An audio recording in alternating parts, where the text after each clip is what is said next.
Trust. Dependency. Love. Respect. Passion. Pain. Intimacy. Pleasure. I sit here stuck inside my head, remembering you and I analyze all those things you said. You told me you love me, you kissed and you hugged me, then you smiled, you look in my eyes and tell me that you'll always be right there.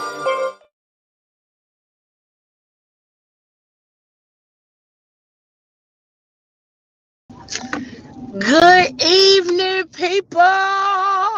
Did y'all miss us? Did y'all miss y'all favorite aunties? Tell me y'all did. I know y'all did. Y'all ain't even gotta tell me. I know y'all missed y'all favorite aunties. We is back. Yes, indeed. And I'm I in know one I of my missed favorite them. places. I'm in one of my favorite places. Y'all know I be in the car on Fridays Yeah, sometime. yeah. Hey, aunties. Hey, girl. This is gonna be a good conversation. Okay. Indeed, I am so indeed. excited. I am so super excited. If y'all don't know, I'm gonna tell y'all now. First of all, y'all gotta excuse my seatbelt, like, cause it's gonna keep going off. Cause I'm not finna put my seatbelt on, cause my stomach full. Okay. Oh no. First and foremost, I ain't good tonight. Okay, we ain't real good. That's what's up. But I do want to tell y'all that we finna have some real conversation tonight, and I hope y'all are prepared for this real type of conversation we having tonight.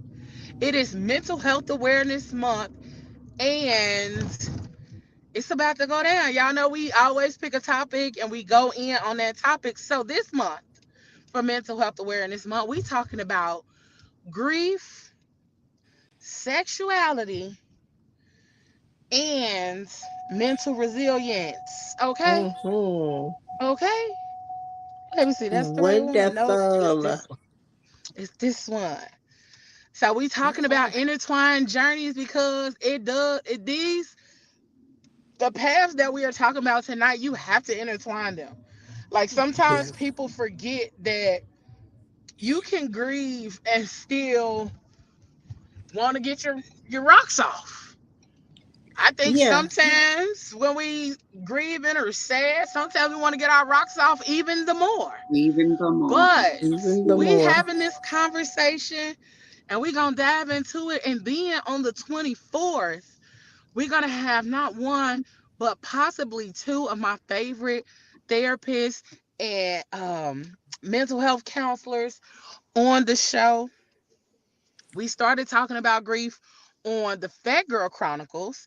Y'all know the Right. Tuesday show. So we started talking about grief this Tuesday. And then we kicked off Mental Health Awareness Month a little early. So we started on April 30th talking Yeah. about mental health. So y'all know, like, that's one of my favorite conversations to have, favorite things to dive Yeah. into, Yeah. because it opens up so much and so many conversations that we really need to be having. And a lot of times we aren't having those conversations in the spaces that we need to be having them. So here we Mm-hmm. are, your Here favorite we are. aunties is Yeah. having them conversations. Yeah. And as y'all might be like, okay, who's the other auntie up here in the corner? That's Auntie Joy. That's our new auntie. Hey, That's one Hey, of Auntie our new y'all. Joy. aunties. I'm So I'm excited. gonna let her introduce herself to y'all, tell y'all all the amazing, wonderful things that she does. And she is so super dope because y'all know I don't fuck with no lame people. And I'm gonna let her tell y'all all of the dope things that she does. And then we gonna get into this conversation. Oh, and by the way, we sorry we late. I was out here, trying to mix and mingle and do adult things, and sometimes those things go over. So we a little late, but we still finna have the dopest conversation y'all didn't know y'all needed. Absolutely. Come on. But go ahead, Auntie Joy. Hey, y'all. I'm Auntie Joy. I hate talking about myself. So, I am a midwife here in Indianapolis area. Nice. Community midwife. So I work at home, in the home. That's where I catch the babies. I'm a mom. I have 5 little people. Mhm. What else? So, the parts and the pieces that make the babies, I kind of specialize in the area. More of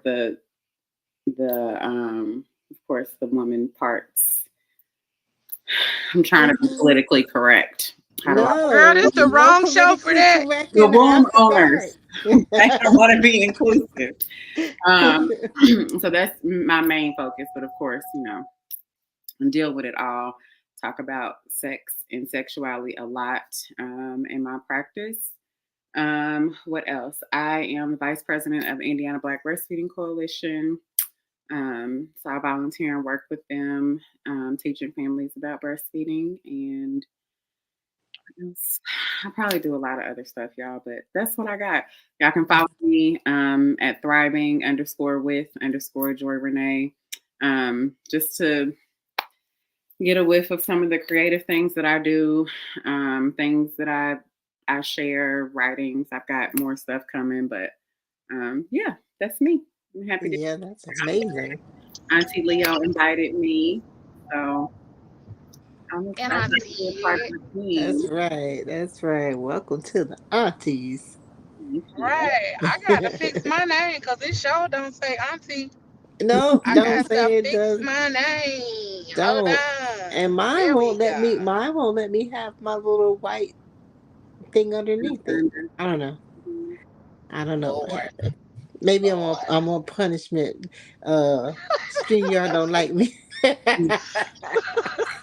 It said no. Not I'm on tonight. punishment. I can only have the pink banner, the pink one. That's Oh all right. We Lord. still see It's you in okay. We gonna figure it out. Mm-hmm. We's gonna work That it part. out. That part. Mama gonna work it out. Mama gonna work it out. Hey. So, as we are talking about um grief, okay? We about to get into this conversation about grief first and foremost. There Oh, we go, she Auntie fixed it. Chef. I fixed it for you. I got you right, Bookie.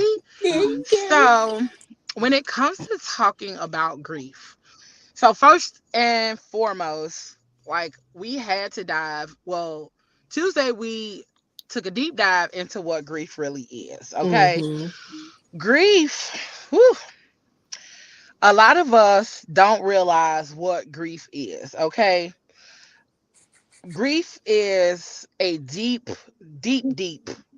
thing. Okay, some people be like, oh well, you just grieving, and they try to brush it off like it is not something that affects your whole life, your whole being, and everything that you are. Okay, Right. so um I'm gonna put up the definition here in a second, but one of the things that I did learn about grief is that I did not know you could get grief headaches. Mm-hmm.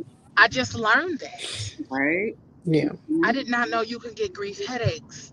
I did know that you can like experience all the things like depression and all of those kind of things. And we're going to even talk about the difference between grief and depression because there Mm-hmm. is a difference, but sometimes they look the same. And oftentimes you have both. You are grieving and depressed. Yeah. And do you know what kind of hell that is for somebody to live? Listen, and I'm calling it a hell because I lived it at the same time. Lord Yeah. have mercy. Yeah. Thank you for the coming out. Okay, thank you for Yeah. the joy that came in the morning. Cause Lord. Indeed. Indeed. Whew. Indeed. Indeed. Yeah. So we're gonna talk about what is grief, and here we go. What is grief? Grief is an emotional loss. Most commonly, grief is connected to death and dying, but it is also related to any loss that we experience in life, work, money, relationships, play, hobbies, safety, physical capacity, or Mm-hmm. anything else we can lose. The Yeah. body and the mind react in a variety of ways to loss. And generally, the more important or significant the loss, the more complications there could be. Yeah. Listen. Yeah. I feel all of that. Right.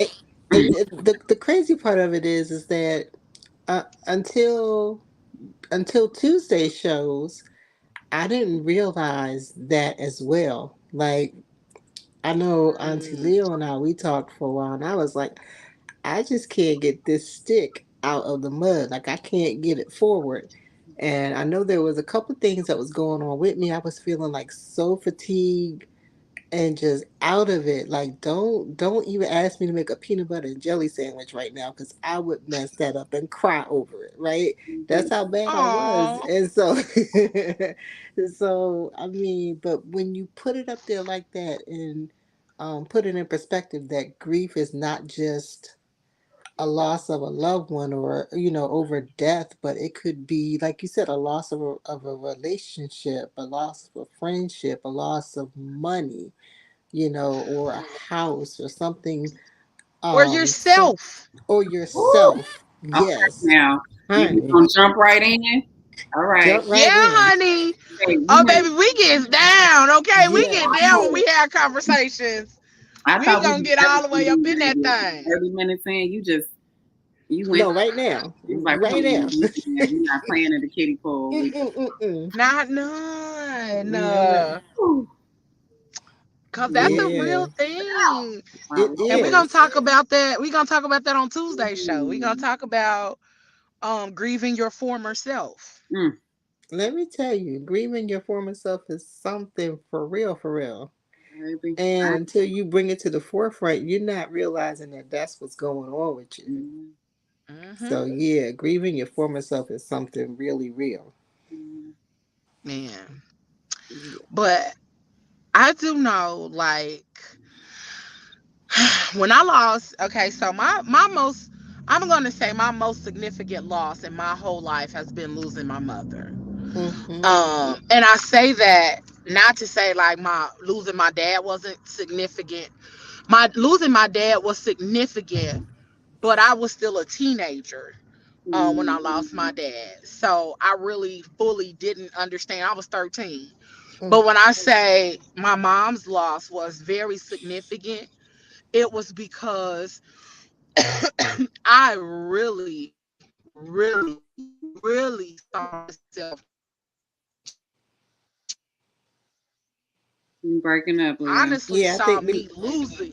Uh oh. Uh Yeah, oh. Can you're y'all hear in me? and out, but we can hear you now. Mm-hmm. Okay, cool. Y'all know I'm driving, so thank y'all for letting me know.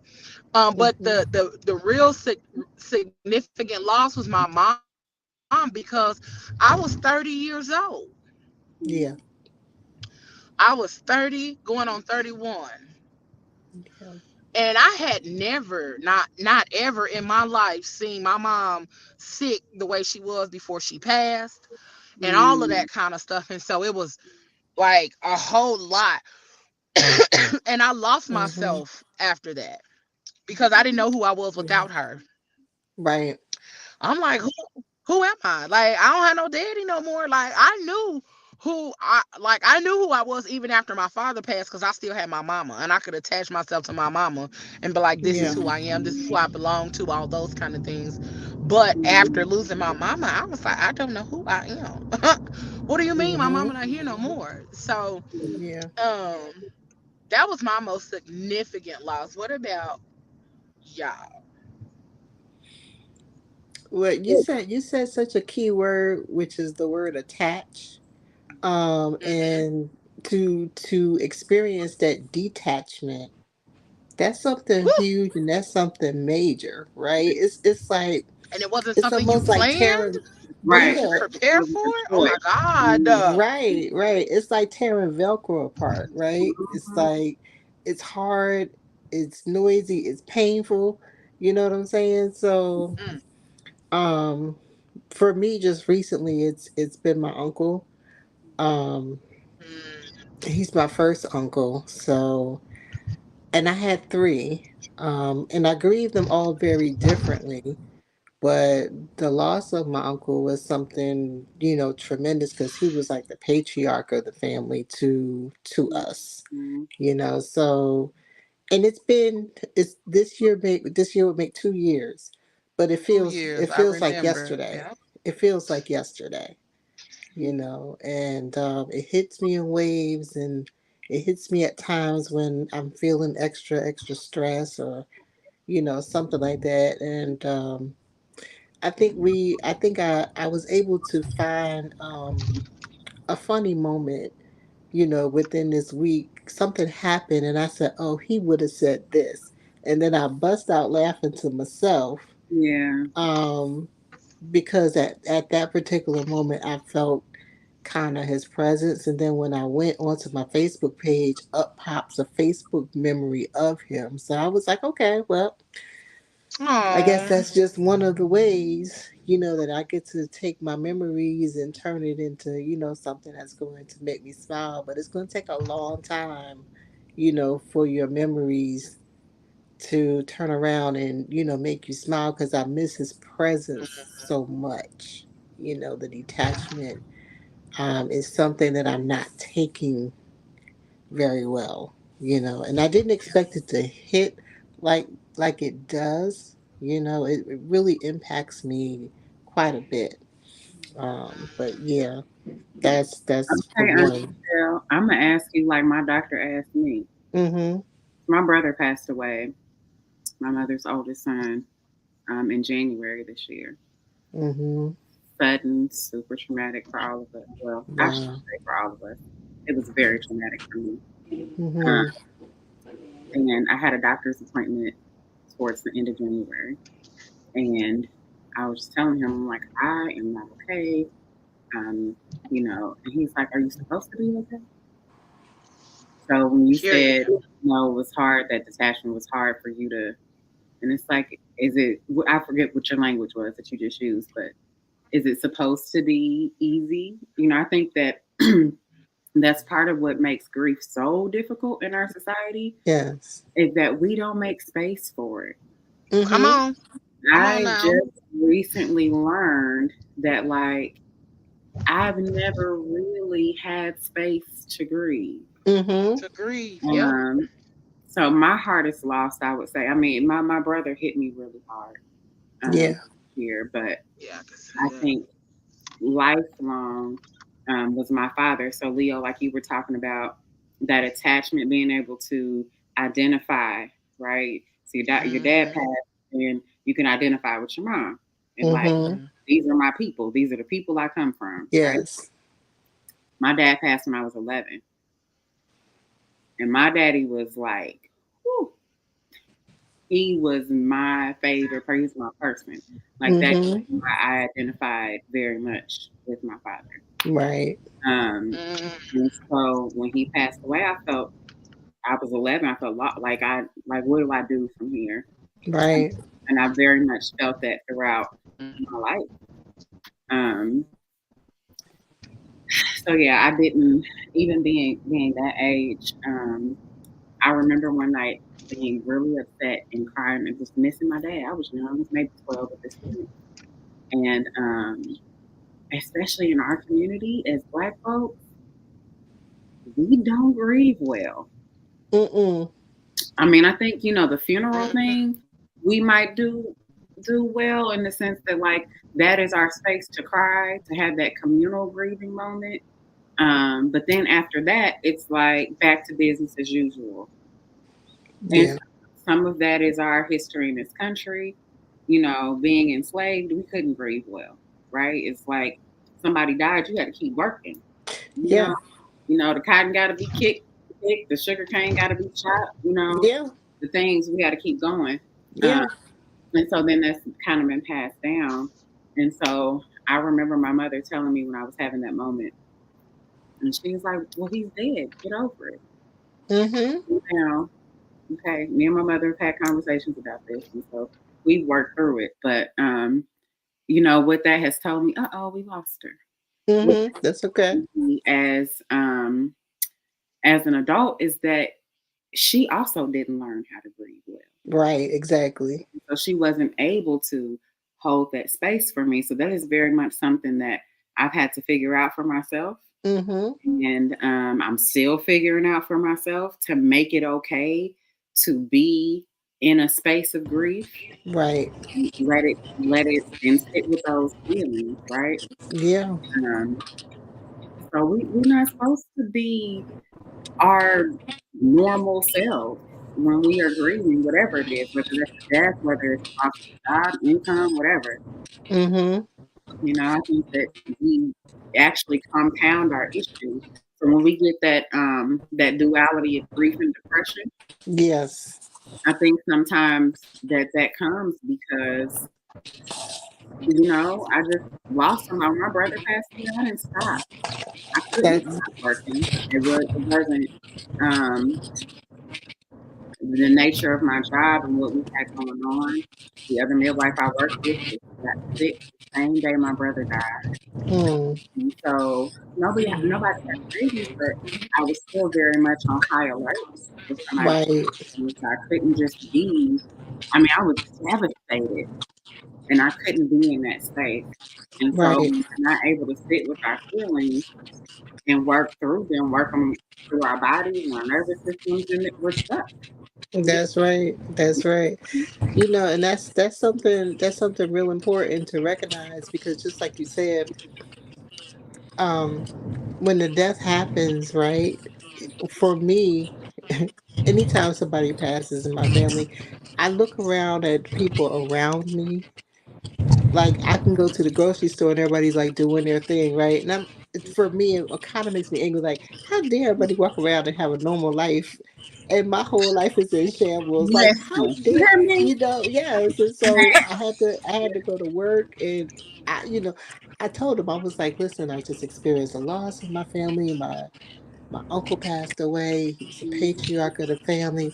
And, they give you the obligatory, I'm so sorry to hear that. Yeah, But then in the next breath, we have But make sure you bring your motherfucking ass to work. we have these deliverables that's on the table did you that see needs my to be done email? by Friday, right? Right. So it's like, okay, we understand your sadness, but we still expect you to do X, Y, Z, and Yeah, ABC, yeah, right? And so when you said, do you make space for it? You kind of don't have a whole lot of room. Like there's a teeny tiny corner in the page of your life that you could give that to, but then everybody else is still expecting you to be on yeah. and popping and all this other stuff. So yeah, no, I And didn't. that's so much our culture in America. Um, Mhm. I want to say an Italian culture, like for a woman, if she's widowed, she wears black, right? Mhm. And everybody just knows she's grieving, Right. and they are careful with her, Mhm. and they're not expecting her to show up the same ways that she would normally show up. We Yeah. just don't and I know that other cultures. That's the one that came to my mind, and I don't know Yeah. about grief in all the other cultures, but I know Mhm. other cultures make space Mhm. for Yep, they grief. absolutely do. Yeah. Yeah. Yep. And what you said was real important because you said other people treat her, Mm-hmm. with care, Yeah. right? Compassion. Mm-hmm. Even if she can't show up as her regular self, they can understand, hey, she's grieving, right? But here's the other thing that kind of bugs me out just slightly. It's like, how do you really cope? You know what I'm saying? Because how does that spill over into your relationships? Or how does that spill over into, this is the After Dark show. So how does that spill over into our sexuality? Like some people Yeah. want to be super sexual Mm-hmm. because that's the only thing that's going to ease the pain, And Right. that was right? me. That Um, was me. That was my that was story. you? That was me. That ain't me at all. I'm like, please I don't touch I me. That's me wanted too. I mean, all I wanted touch. it all the Really? time, Oh yes, Lord. Mm-hmm. and it wasn't that I didn't care who it was from. It was like, boy, come through here, help me get my rocks off and go on about your business. I Yes, don't want to love you. I don't want to talk to you. I don't want to have conversation with you. I want to do what I want to do, and then I want you to go on. Mm-hmm. really. What the old people say, go on, get. Go That's what on I and Mm-hmm. wanted get. you to do. I Go wanted on you to go now. on and get. Mm-hmm. Don't come over here talking about humping on me, or you want to cuddle after. No, sir. Oh my I God. want you to go on and get. You came and did what you needed to do for however long it took us to do it. Okay, now go on. Leave me alone. And then I'll call Mm-mm. you if and when I decide I want to see you again in order to do the same thing so you can go on and get again. Oh no. See, I wish. Now, see, I wish I could do that. I cannot. But I you know can't. I what? can't take it I to that can't do the level. want and get because I want all the touch. I want the presence. I want the sex, Well, cuddles. I want the I conversation. didn't. I just At that need you to time, be near at that me. time, I Mm-hmm. didn't give a damn about nothing. I Yeah. didn't give a damn about none of that.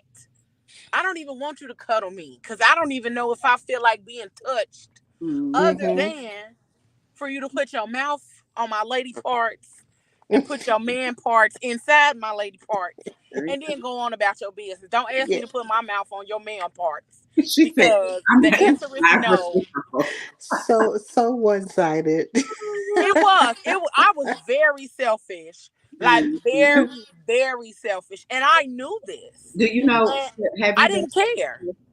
Have you been able to like now that you had some distance from it as you reflect on it? Do you know why maybe you were just like I don't want any of the other, like I don't want the intimacy. I just want Oh, I absolutely know why. Because on the other side of it, it was just I just needed something to feel. I needed to feel something Mm-hmm. Mhm. other than sadness, other than grief, other than anger, other than disappointment, other something other than what I had been feeling, and I Mhm. did not want to exude emotions or I didn't want to have to care Yeah. because everything that I cared about no longer existed from Mhm. what from at that point in time is from what I thought. Everything I cared about no longer existed. So I don't even want to care about you. And I don't want you to care about me. I Mhm. just want you to care about what we came here to do, sir. And then Mm-hmm. that's it. That's all. And then you can go on. And Yeah. looking back at it, I did experiment a lot during that time. Because Mm-hmm. that's when I used to just be like, okay, I want to try this. So you're gonna be the person that I try this with. And Mhm. you can't tell me no. Cause what is no? Right. Mm-mm. Don't Mm-hmm. tell me no. Like this what we doing. Yeah. Mhm. Really harsh, really like You breaking up again, boo. Can you hear us? they thought something was sexy about me being in that space. And I'm like, y'all really don't know that I'm grieving. Right. Y'all Right. Right, really don't because know. Like I'm really over here fucked up, but I'm Ain't just there something else? but Like dude was being dominant though. something inside of them that could attach to yeah. that. Yeah.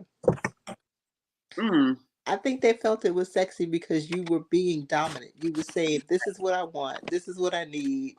Um, and you were kind of like the top person. You was like, "No, this is hey, do this, do this, do that, and do that."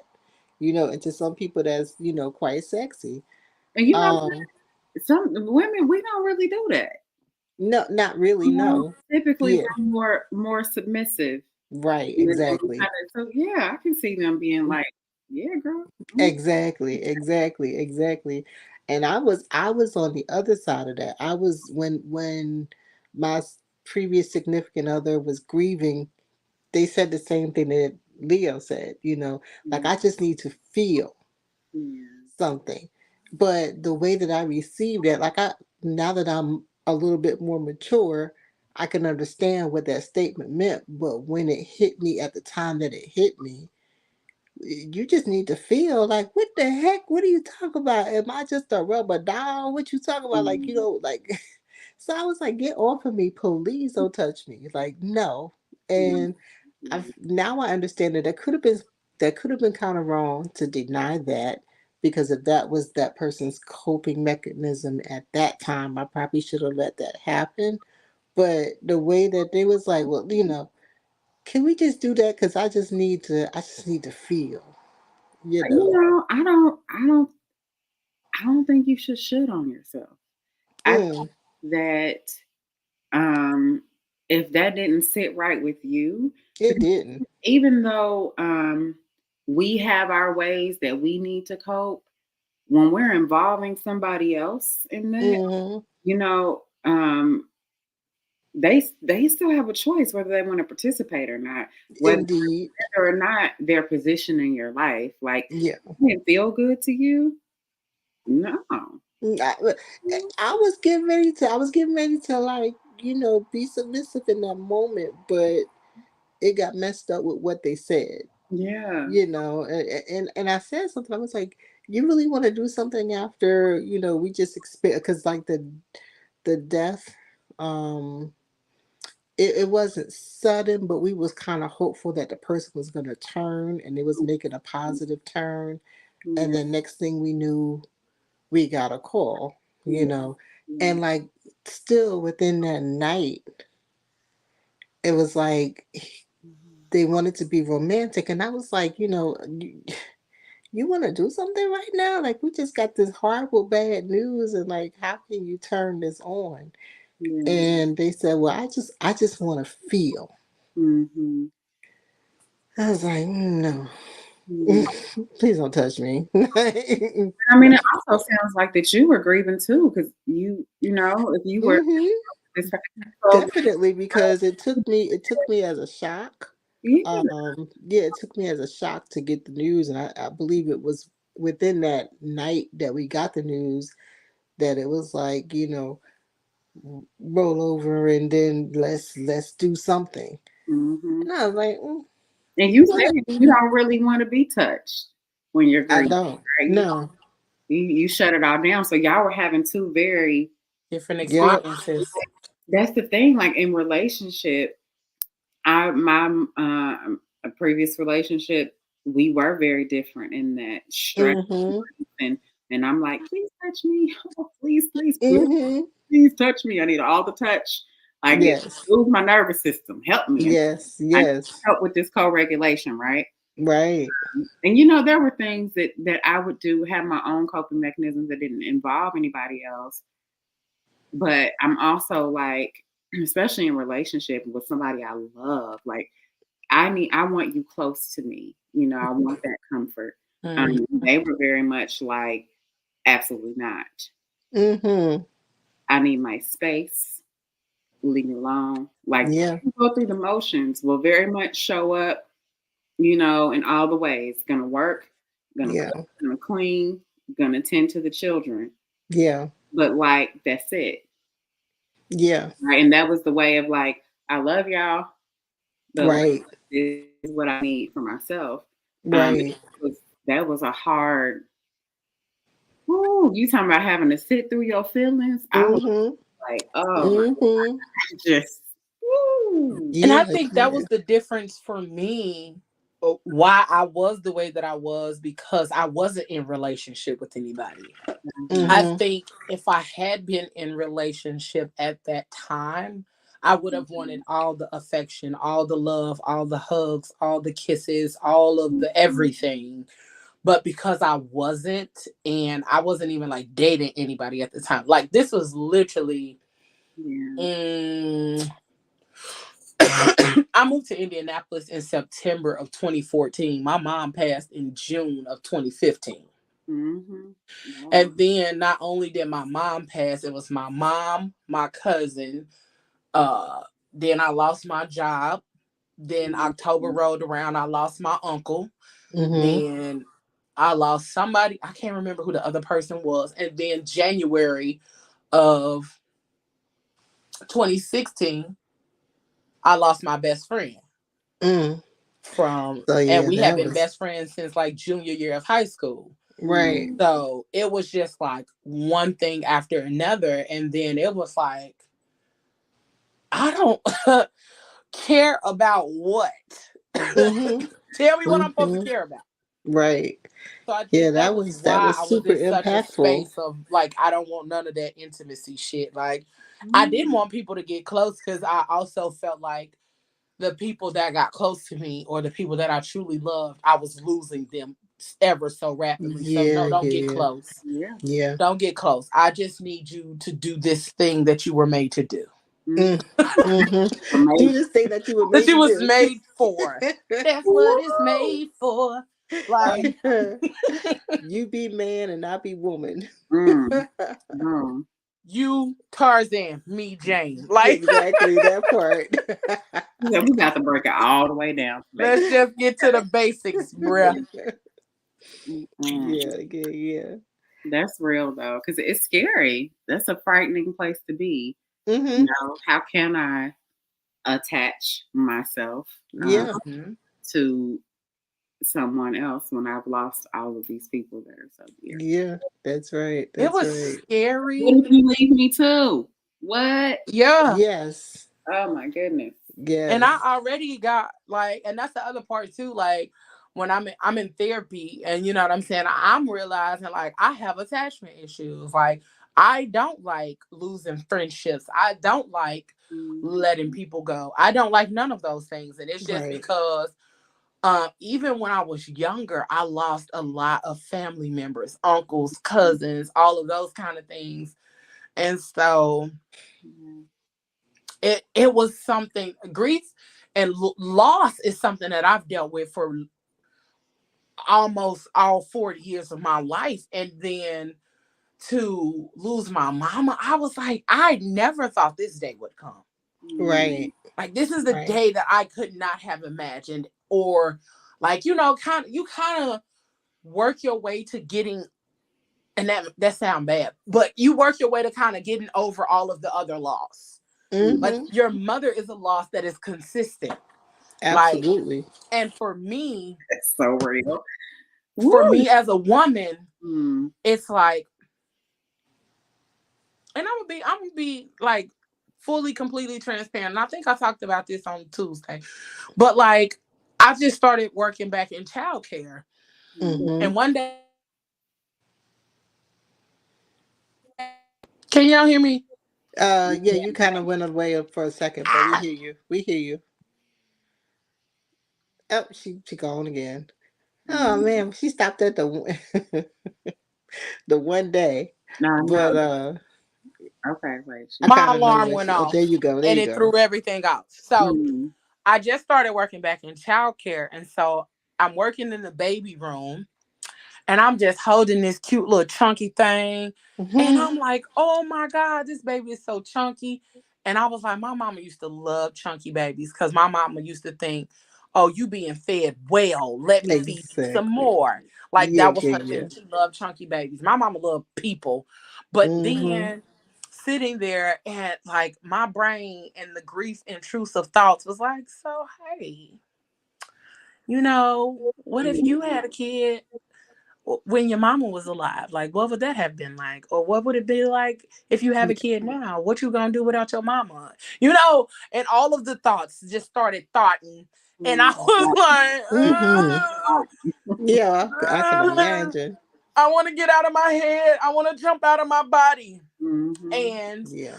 I had a moment at work and I could not escape the moment. I could not escape the thoughts. I couldn't leave the babies. I couldn't do none of that because I Yeah. was giving somebody a break. So I had to Yeah. sit there in it until I could leave. And then the rest of it just kept, the rest of the day, it just kept spiraling. Yeah. But that's also why I didn't finish the book that I started writing years ago, was because the character in the book got engaged. And I'm writing the book. I'm the person writing the book. Yeah. And I wrote that this girl got engaged, and the first person she called was her mama. Right. And I lost my shit because I said I'll never be able to do that. And I stopped writing after that. Yeah, I that's can imagine. I can imagine, right? Because that's something like you said, when you think about the reality of it, that's something that you'll never get to do, right? And so yeah, I wouldn't pick the pen up to write anything else either. At least not right now, not not at this particular moment, but at some point I would probably try to imagine real hard what that would have been like mm-hmm. and manifest it in that book. But I was gonna say, it's like yeah. it's Art that's heals, right? yeah, it does, right? It does. Art does heal. Mm-hmm. Yeah, because like really the only thing that's ever gotten me through any of my grieving moments have been music. Like that's the only thing that has gotten me through it, has been my coping mechanism. And of course, before um before I didn't have a positive relationship with food, I would definitely lean on food. Like I was an emotional eater. Mhm. Um so yeah, it's like you turn to those different vices. Mhm. Some people, like we talked about, turn to sex. Some people turn to food, some people turn to drugs, unfortunately, So you got to find that out, but then you still got to be present for your family and whatnot. Your family, your friends, you just can't detach all the way, you know. Oh yeah. Mm. My brain is doing so much. Y'all just said a lot. Okay. Yeah. Leo, you started with calling grief intrusive thoughts. Mm-hmm. So very familiar with intrusive thoughts. Okay. Mhm. I have them all the time. So, but grief intrusive thoughts. Man, 'cause I was just telling my ex-husband actually earlier today, it's Mother's Day weekend. He Yep. lost his mother. Um, and he was like, man, like, I didn't expect this to be so hard. Hmm. And I was like, grief is a funky bee. Okay. Mm. Cause she will come up in your brain so fast. Yep. And so I mean it's like a rushing mighty wind. You Yeah. having the bed, like you said, you was looking at that little cute baby, Mhm. Mm-hmm. like, oh, this little cute, she's so delicious, Yeah. and then all of a sudden your whole day is wrecked. Yeah, that part. Baby, listen. Intrusive. Ooh, oh my And just like I like the way you said it though. It came in like a rushing wind. Like you can't stop that. Like it's gonna hit you. You God. can't stop You the don't see it coming. rain. That's how they feel. You can't stop the rain. Exactly. Oh my goodness. They really just come in and beat your ass real quick and be like, all right, I'm Yeah. through for the moment. Right. Yes. Yeah. It's like no mas, no mas, no mas, don't hit me no more. Good Lord. You gotta wave the white flag sometimes and just let the shit happen. Shit, white And flag, red flag, black flag. all of them. Then when you don't, so you talked about grief headaches. Mm-hmm. That's what happens when we don't. Then we start to feel it. Our body Ooh, baby. will then begin to manifest that psychosomatic. I mean, you talking about chronic pain? Mm-hmm. Tell you, chronic pain Yeah. all day, every day. Oh, but you know I'm breathing what? right now. When I tell y'all my body hurts because I,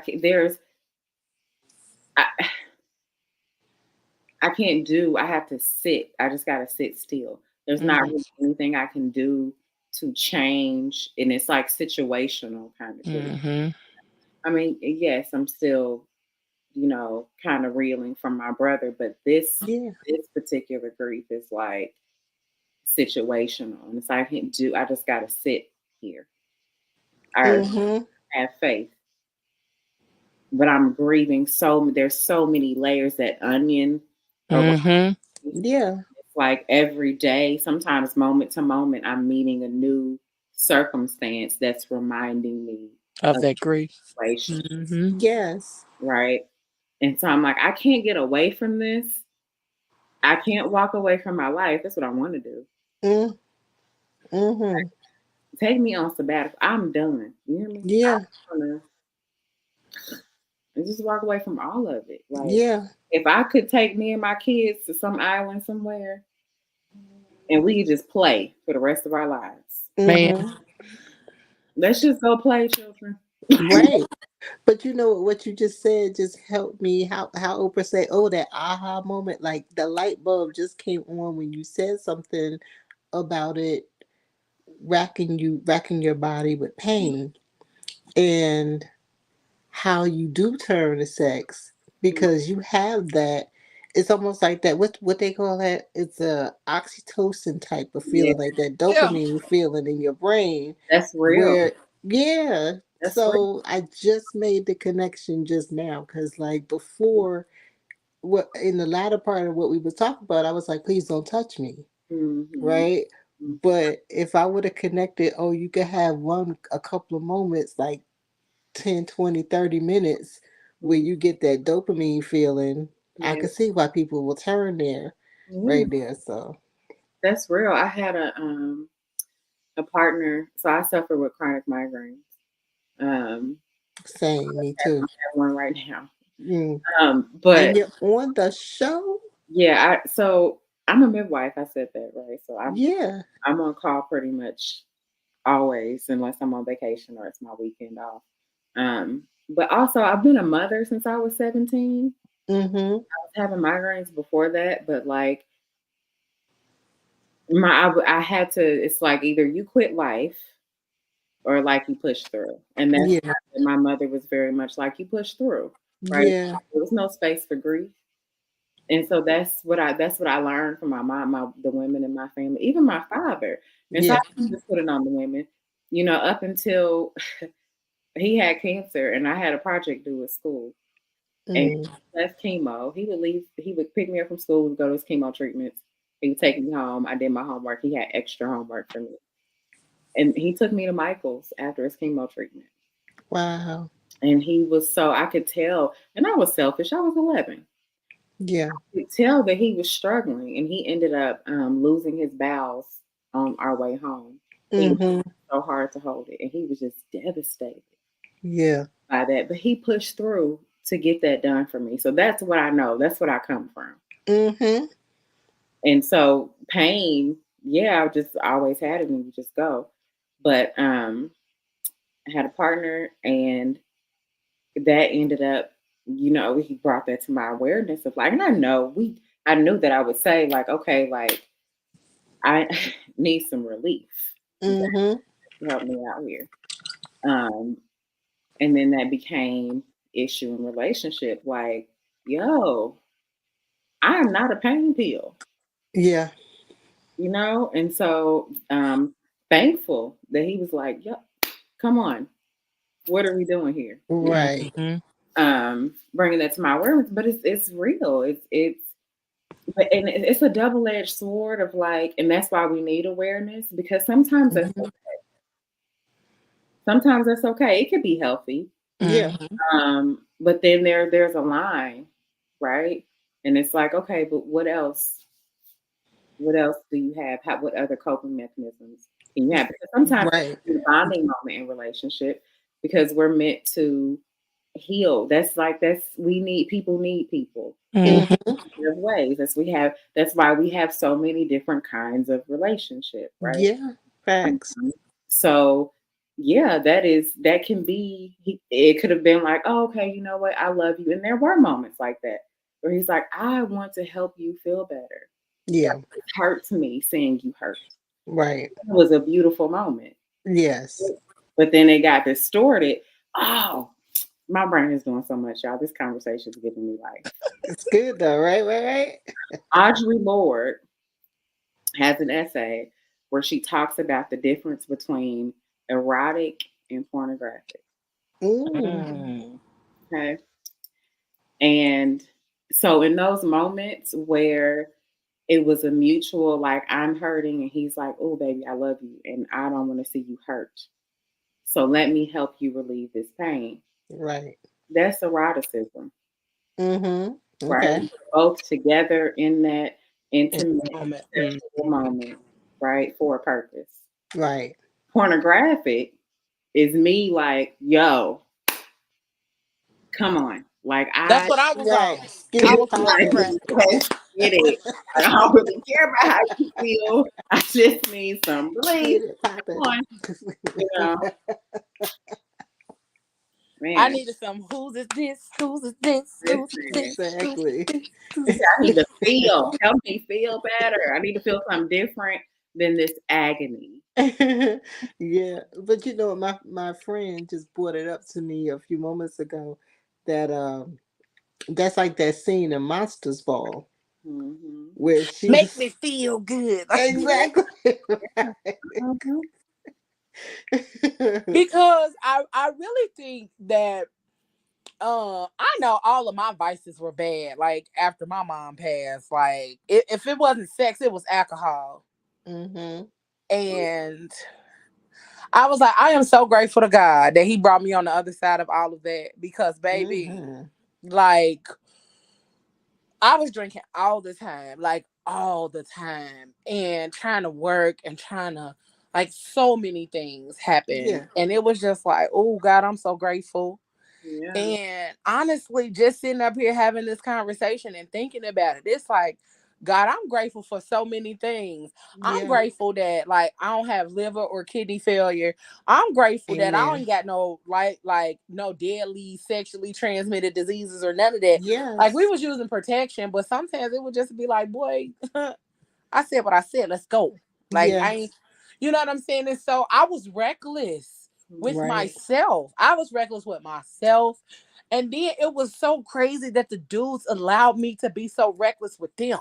Like Yeah. Mm-hmm. y'all allowed me to be this reckless with you. And when I say like reckless, it would be like, I don't care. Are you at work?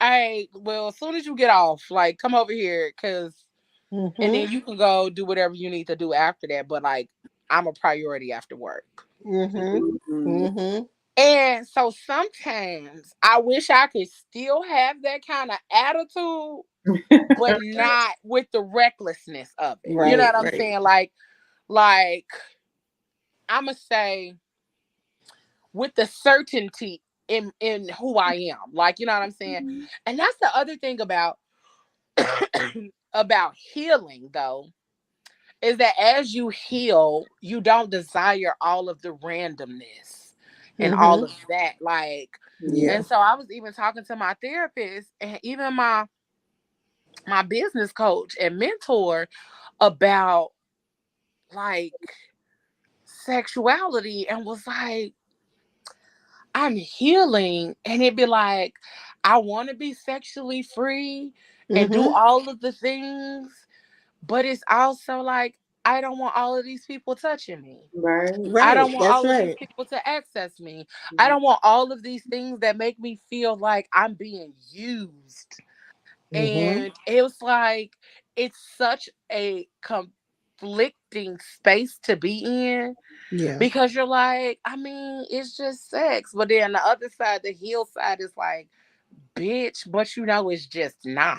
It's Right. Right. not just sex. You Right. know that it's a whole bunch of other stuff than them Baby. parts touching. Mhm. So, and then I'd be like, okay, you said put it on the charger It be them round table conversations with Mm. yourself. with And you be yourself. like, you know what? Exactly. I'ma just go on and plug it up Mhm. and not put Have this y'all phone Right. down. seen J Lo's movie, the music, that long meter music video she did on Amazon?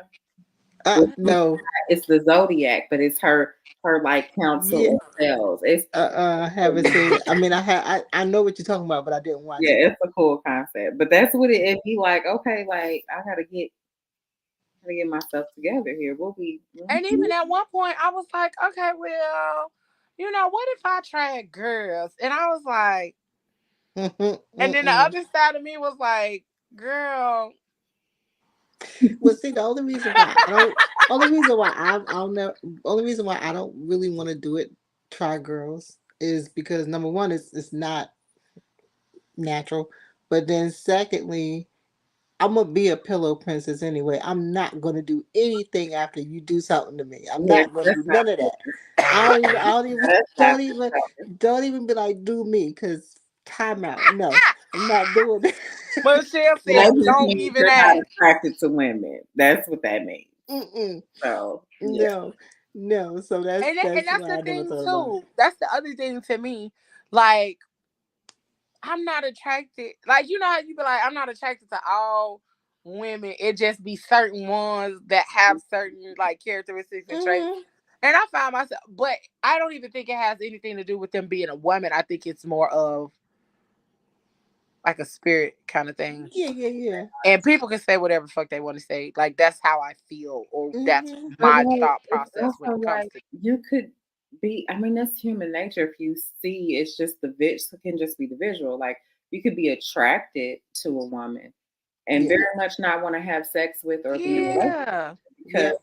That part. you know what I'm saying. That's not your orientation. Right. But I Or also I also will flirt openly with women, but then I don't want nothing after that. Like I Yeah. just like the exchange. Like I Yeah. like trying to talk shit and preparing my mind to be able to think outside of my normal. And I'll flirt all fucking day and all fucking night, and then still be like, Flirting okay, is cool. Let me fun, go though, call just in Craig. general. Yeah, flirting Let can me be go fun call. no matter. Let me go call Deshaun. Yeah, Yeah. no matter what. I was so funny. I was we were talking to our mutual friend last weekend, Leo and I, and she said something to me about being straight, and I was like, "Yeah, I'm so straight." She was like, "You are, you reek of it." Yeah, That sounds like her. yeah. But it was so funny though, cause like I am the girl that will say stuff and you'll be like, cause I saw Joy and I was like, I'm mad I knew that was you from behind. I know she did. I was like, "Girl, you know what, y'all? That is such a thing this week." I feel like you set it off, Leo. So I found out my daughter, my oldest daughter, her little friend that comes over here, she spends night over here sometimes, and she said every time she come over here, she be like, "Your mama's butt is so big." Why? What's that happening? She showed me a video of my 8-year-old when she was like 3 or 4. She took this video of her, and she was like, my daughter was like changing her clothes, and she's like, Yeah. look, and she's like, "I'm gonna grow boobs because I gotta grow boobs. Mhm. I have a big butt just like mommy." But yeah, I feel like Leo it was a domino effect. That's too funny. I mean, here's the thing. It's like some women are definitely born with big booties. I have a big booty. Mhm. It's all me, nothing altered at all. Um, and sometimes I don't like it because regardless of where I go, if I'm not careful with it, I'm knocking Come on, something Auntie over. Belle. Talk about I our struggle. am knocking something over. Tell the people. So, it is what it is, right? But and it's crazy because people look at you and go, "Oh, oh, you're so sexy." I'm not trying to be sexy, and sometimes I don't even know how to take those words. You're so sexy. It's like, is that all you see? Like I'm smart too. I have to show you about to Well, make me I would definitely say a lot of it is yeah. like That's visually. That's what they come across first. That's what they're gonna come across first. But Hmm. like nobody sees you're smart. We no. see that you got a big booty and you got a nice rack. Like that's what we Yeah. see. And Hmm. that's why I do not fault men all the time for being attracted to certain things that they see first. But Hmm. it'd be like, nigga, after she turned around and started having that conversation with you, you knew she was something different. There you go. So That part. that's when it Yeah. becomes your fault that you Yeah. Exactly. continued. Exactly. But like even with all of that, like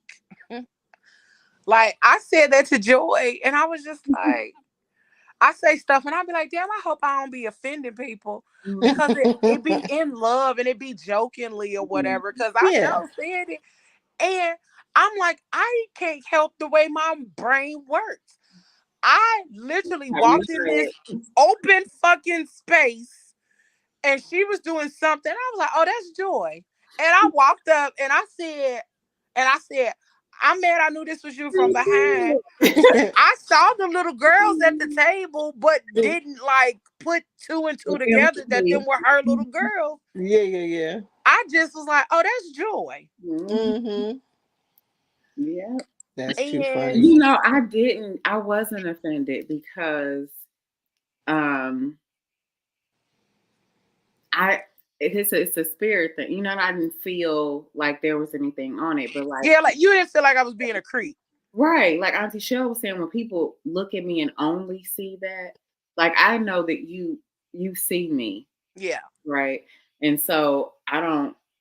That's okay. Mm-hmm. That's Mm-hmm. why I don't really compliments from guys that I'm not like that I don't care about, or they don't really. I'm not really moved. I'll say thank you, Mm-hmm. but it don't move me. But like Yeah. somebody that love me, tell me I'm beautiful, baby. Listen, Indeed. Indeed. cuddle on Indeed. the floor. Indeed. There So you go. she said that to me. It was just like, yeah, that's my sis. Right. Right. Mhm. Well, let me ask you this question. Let me ask y'all this. Have you ever experienced survivor's remorse? Yes. Oh my gosh. Mm. The first time I was ever able to name that was after I had my youngest. Mm, I you know, no situation's perfect, but we like to do comparative suffering. It could be worse, right? Mm-hmm. mhm, Or they got it better than I do. Um, had this baby, and I had been able blessed to have the birth experience that I wanted with the people in the room that I wanted. I had her at home and in this very bedroom. Like yeah. it was the birth experience I wanted. It was the most safe I ever felt giving birth. Um, and I was able to have. I had 8 weeks off, paid with my full salary. Mhm. Um, I also planned to have a postpartum doula. So she came to my house and she cooked for us and she cleaned and she did my laundry. She Wow. entertained my older kids. I had friends that were coming, and she was my hardest baby, so I really did need all of this, absolutely. Mhm. But I struggled to just be with my baby, even though that's what I wanted. I said, this time is my last time. I just want to be with my baby. Mhm. Don't worry about anything else. And um, I remember I'd be like feeling so guilty because I'm like, there are so many women that don't have this. Mhm. Right? My mother didn't get to have this kind of care. Right. I just felt guilt, and I'm not at work, and I know that I'm needed at work, but I'm Yeah. I'm collecting my full salary. It felt wrong, Mm, and yeah, yeah. that's Mm. exactly what I felt like it was survivor's remorse. Yeah. What about you, Auntie Leo? Girl, I'm sitting up here thinking, I'm like, have I? And I don't think that's what I felt. Mhm. Um, I'm really trying to think if that's what it was. I don't think it was that. I feel like there was just guilt, just overall guilt. Hmm. Like I wish I could have done more. I should have done more. I should have been more attentive. I should have went and saw my mama more. I should have called her more. I should have did this more. But like Mhm. now and looking back on things, and even like a video popped up the other day on my memories um of like one of her Mother's Days, and we took her out to dinner and we gave her this box of tissue because she was crying, and we was like, you always crying. And Yeah. it was a tissue sticking out of, but as soon as she pulled it, it was money, like, and the money came out like tissue. And she was like, ah, I got to screaming and all this other kind of stuff. And so we were very intentional about making her feel loved and making her know like we appreciated the fuck out of her. Yeah. And I tell people all the time, like, I had an amazing fucking childhood. Like, I had an Yeah. amazing life. My mama was very intentional. And not to say that she didn't do no wrong and she didn't do no harm, because, parents gonna fuck up. Yeah. But even in all of that, like, my mom was very intentional about birthdays, Christmas, like Mhm. holidays in general, about loving on us and everybody in the neighborhood, making sure like we experience life. Like we might not have never went out of town that often or none of that kind of shit, but home was where the heart was, and that's Mhm. like the life we experienced was a great one. Like Mhm. even when the motherfucking like when we had like snowstorms and blizzards and shit, Mhm. like she even knew how to make that shit fun when the lights went out. Oh, Yeah. everybody go get some out the refrigerator and go put it in the snow. Let me get put this shit in the snow. Like, you know what I'm saying? Yeah. Everything was a fucking experience, you know? Yeah. Yeah. And Yeah. it was like I just felt a lot of guilt because as I got older, like I was the only one who didn't go away to college because I was scared to leave my mama. Mhm. I Mhm. didn't want to leave my mama. Um and I stayed with my mama the longest. Like after me and my ex broke up, I went back home. I'm gonna go back to my mama. I don't, Yeah. I'm gonna go back home with my mama. And I Cause stayed with my mama. And then when she moved here, I was getting ready to move somewhere else, but I ended up staying here. And I Mhm. was like, well, but I ended up having a bunch of guilt. And again, I feel like the guilt also on top of all of that was why, like, I just needed to feel. Like Yeah. that's why I was so like hypersexual in the midst of my grief. Yeah. And the one thing, like looking back on all of it, was like I think I would have actually done more um had I had the right people to do those things with. I probably would have been out here just wilding. Mhm. Mhm. I feel like I would have just been out here wilding. So I'm like, I'm grateful that God was like, okay, girl, like When you say the this. right people, what do you Yeah, mean? because like when you're in your experimental phase and shit like that, I was like very experimental in that time frame as well. And I was just like, nah. It was shit. I just thought like, nah, we ain't gonna do that. I We see. ain't gonna do that. So it was just like, I think if the right opportunities would have presented themselves, I probably would have been out here doing a whole lot more shit. And then Mhm. would have just tucked Yeah. it under the rug, swept You that would shit have under been the like rug. pineapples. Somebody would have said I know. pineapples. Swept that shit under the rug. Like, don't ever bring that shit up. Cause it's a Mhm. dude now. Like, he was one of the ones. And like he's my Snapchat friend or whatever. And like he'll see my story and he'll bring something up. And Don't remind me. Right. I'll be like, nigga, I'm a different person now. thank Exactly. you. I, It I do have that. Do evolved. that. Take the pen and do that Jedi mind thing across. Yeah, like what? How dare you? Exactly. You no Nigga, I longer need a Men even in know Black me, thing for sir. real. You don't Cause even know what? me anymore. Right. Like Exactly. I'm a different Saint woman. Leo was a different Leo than is now. Like, Bruh, cause I'm Exactly. like, mm-mm. and he say the weirdest shit, and I'll be like, sir, go away. I be wanting to do one of these. Yeah. Right. Right. Right. Like, sir, go away. Go away. And I hate when niggas want to spin the block after years later, like, oh no. Cause what you remembering is not what this is. Exactly. That part. What That you part. remembering has evolved, sir, and I don't even want to do those new things So with you. much, That right? old penis. No, No. Yeah. no. No, If go you away. spinning the block after That part. years, it's been years. Yeah. That part. That part. Might be where you still were, and I'm good. Go away. Great. My survivor remorse story actually shaped the rest of my sex life for the Mm. rest of my from the moment it happened up until now. Mhm. My best friend cousin, we were the same age. This is in the 90s.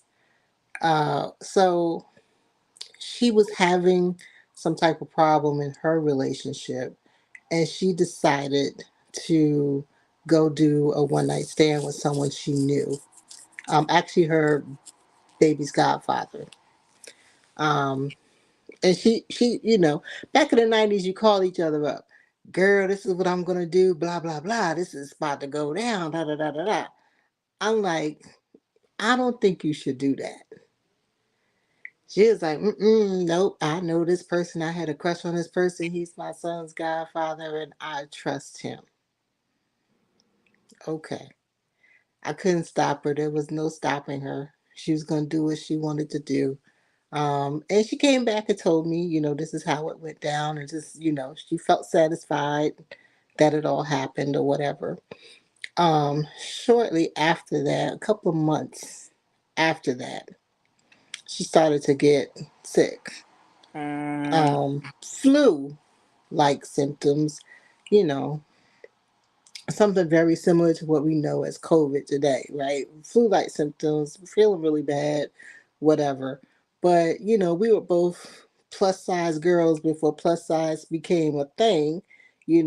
So we were like, no, we're gonna get on our slim girl shit. We're gonna, eat tuna fish and crackers and salad and walk, not the tuna and crackers, because bitch, tuna fish and everybody think crackers. tuna is the saving grace when you get Boy, ready to I lose weight. said it used to be.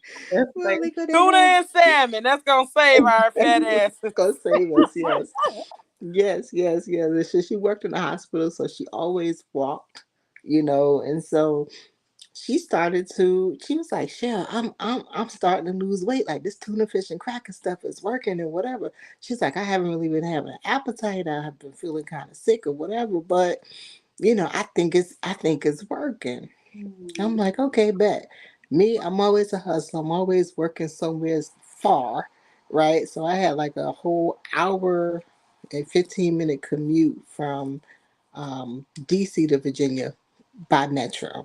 Mhm. And so I got really busy where I couldn't go and see her. And she didn't live very far from me. It's just that because I traveled at crazy times of the morning to get to Virginia at a certain time, and to get back, I got back home like 9 o'clock. So it was really retarded my hours.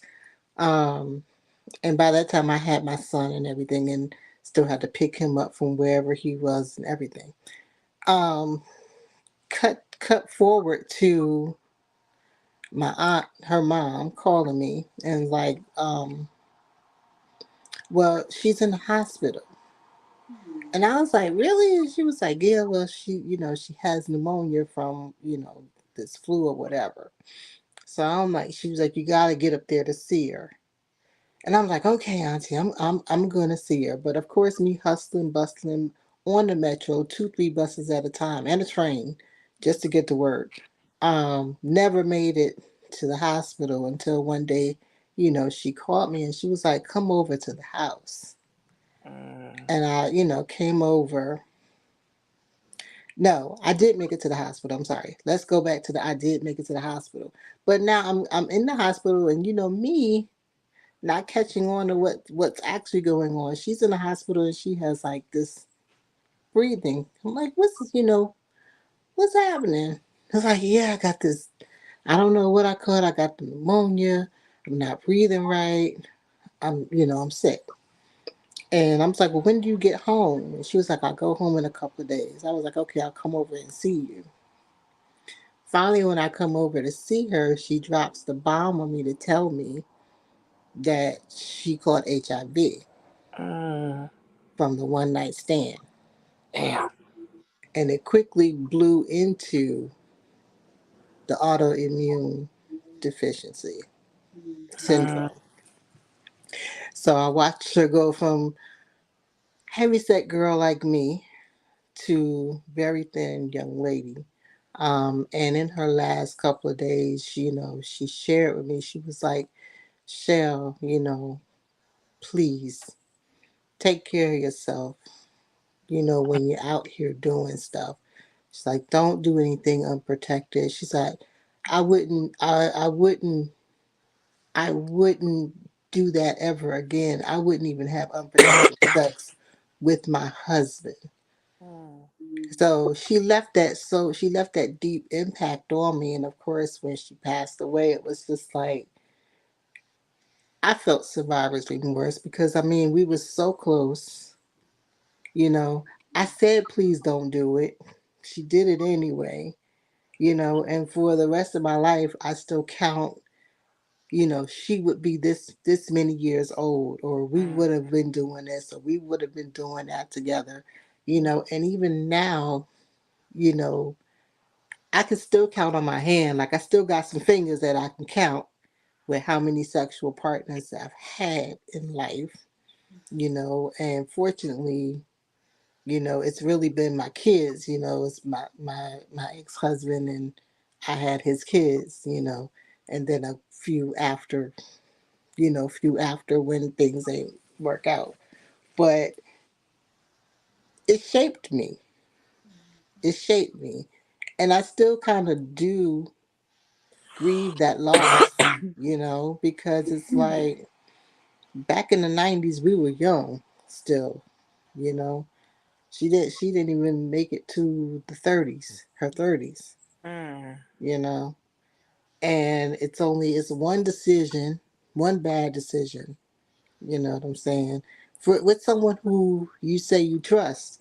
When you have that trust factor with, when you lay down with someone, you trust that person. You try to, you The should. level of vulnerability. Yes, Yeah, that, that's hard. They not trusting. that. You are being vulnerable.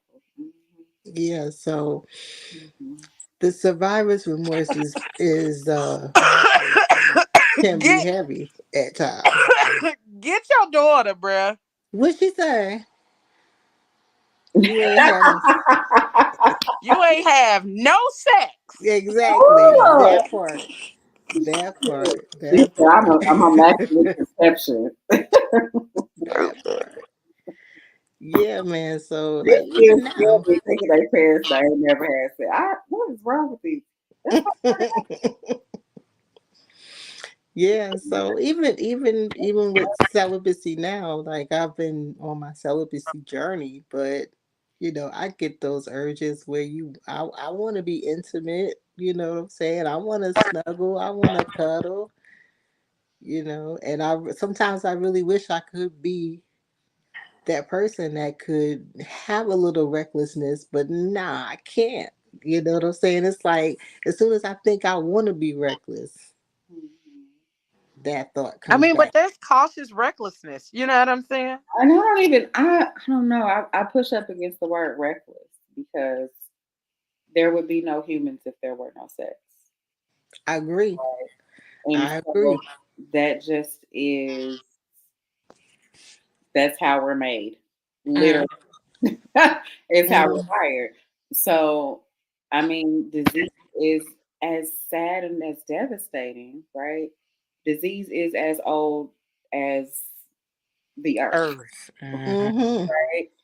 Um, and so we Leo said we have to be cautious. We have to be mindful. Yeah. And I think deeper than that, um, we need to respect one another Mm-hmm. and honor the other person. And so if we are doing that, then we're going to take care of one another. Mm-hmm. All should strive to do that as best we can. And that's all we could do, just like COVID. Like if we were all trying to do that as best we can, we wear our masks, we wash our hands, we social distanced. Yeah. Now when we have, we're mindful of like flu-like symptoms in a different way, right? Indeed. Yeah. A layer of awareness, and I think that we have to take that same approach with our sex lives. I mean, that's anything. We could literally get in our car and have a devastating accident. Mm-hmm. And so that's not, so please hear me, Shell. That's not me minimizing because it is Right. No, I got you. devastating. And that's why you were saying that shaped me. Mm-hmm. Devastating. Yeah. Like that's colored the way I view everything now. Mm-hmm. Absolutely. Absolutely. Yeah, it definitely shaped me. Like, you know, if I lay it down with anybody, consider yourself, a little bit up on a plateau because I'm like, yo, I can't. You know Hmm. what I'm saying? They were like, I met the dude in the club and we hit it in the bathroom. Oh, now see, I've never been that reckless. Like I've Like never been what? able to do that.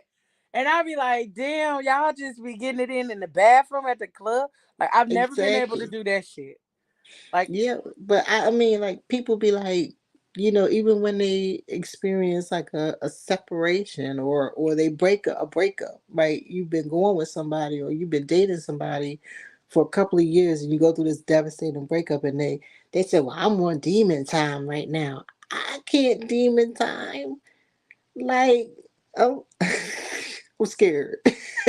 I Listen. can't demon And then the time. other part of that is like having these bonds and connections in that way with people, and then you recognize or realize how like jacked up they truly are. And so then like you're looking at this this mess over here is going to play out in my life some way somehow. Mm-hmm. Like that mess over there, and we've been intimate, and that mess it's going to leave a mark over here. Yeah. That's like when you make spaghetti sauce in the pot and it gets too hot and that shit just get the popping everywhere. Mm-hmm. Like that shit is going to get on you some way It's gonna get somehow. on you. And even when you don't think it's on you, like you see it after you take the clothes off and be like, damn, I got spaghetti sauce way back here on the Exactly. back of my motherfucking shirt. Yep. Because, like we don't recognize that like the recklessness of other people's lives and relationships and things does play a part in how we move forward in ours. And Yeah. so I definitely get it. Yeah. And I also understand like um a lot of us don't recognize like our traumas and things that we've dealt with that make us become the people that we are sexually. Mm-hmm. So um like people who've dealt with a bunch of trauma, like if you dealt with a bunch of trauma, then and that's all you've ever dealt with, like that's how you're gonna attach or that's how you're gonna respond. You may either be overly sexual or you're not sexual at all. You know what I'm saying? Right. And so it'd be Right. like, damn, like you said, like the situation with your cousin molded you and shaped you into this person. Yeah. Like That's traumatic. the the the the things that we see, understand, they become a part of like our Rolodex in our brain, and our brain Yep. can't do shit outside of that until we make a conscious decision to be like, okay, I'm going to unlearn that behavior. Mm-hmm. I'm going to unlearn that response to this thing Right. or to that thing. And it really, really takes a lot to unlearn something. It does. It does. It does. Repetitiveness. Right. A lot of times, what we do, you have to practice that because Yeah. it's rewiring your nervous system. And Yeah, so, that part. in practice, you try, and sometimes you don't hit the mark. Mm-hmm. But just like grief, we don't make space for failure. Right. And you Ooh, cannot be successful. Ooh, oh boy. You Now you done cannot be said some successful words. if you do not fail. And that is what's terrifying. So instead of doing that thing, we isolate. Right. So we don't ever actually heal. No, We just that's we're right. not being triggered. We're not being tested and tried. That's right. and a lot of us think our isolation is because we don't like people. No, it's because you don't like how you respond to certain things that There people you go. do. There you go. Yes. There And you go. therefore you think you're isolating because, oh, I just don't like being around people. I just don't like this. I just don't like that. No, you're isolating because you're traumatized. Right. You're Mm-hmm. That could be isolating true. because you dealt with so many different things or so many different personalities or different people Shut who down. have abused you in some way. Now, Mm-hmm. abuse doesn't necessarily mean like physical, but they taken advantage of you or something has happened that makes you just like, you know what? Yeah. Like, I'm gonna even talk about myself. Like, I recognized that a lot of times I just want to come home and I just want to be at home because for like 2 years I lived with other people. Mm-hmm. Mhm. And then like a little over a year I lived with a former friend and her kids, and I had to people all the Oh, fucking time. Like, Right. and I was like, I can't. But that's the my thing, people. fucking meter was so low and Yes, depleted on that top part. of Right. coming back to Indianapolis after being carjacked at gunpoint. Oh, Then yeah. you know what I'm saying? And like trying to deal with that and trying to deal with, just a bunch of other failures. Mm. And I didn't like it was just like Yeah. I can't even be depressed in peace. Oh, And Hello. that sounds Yes, crazy as yeah. hell. No, no, I feel But that. it's like, damn, I can't even be depressed in peace. Like I I can't feel even be that. depressed. Yes. I can't even feel bad or I can't even stay asleep because I want to stay asleep Mm-hmm. because folks is you banging, rude. banging on the pots. Oh, and that's what I was just about to say because you in there slamming cabinet doors and banging pots. Boy, Hey, I boy, feel I tell that you what. completely. You I know, feel it, that. Brene Brown talks about. She says something like, you know, people are criticizing when they're not even in the arena. Um, and so that just made me think about, kind of what you were saying, Shell. And I am not. It's not that um, how it shaped you is bad or wrong. I think that's beautiful. Mm-hmm. That's what we do. We're supposed, that's wisdom, right? We take Mm-hmm. our experiences and then use the information to shape us. And so you had that experience, and so that's how your nervous system is wired. But Yeah. those of us that need to um, figure that stuff out, Mm-hmm. we like I was saying, we can't do it when we're on the sidelines. And so I I don't know. I think about life being when I was saying earlier that I just want to run away. Mm-hmm. Let me just go play. But then like Yeah. you get tired of that though.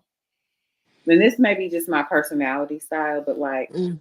I'm going to get tired of that. I'm going to know, like, I know that there's a deeper meaning in it all.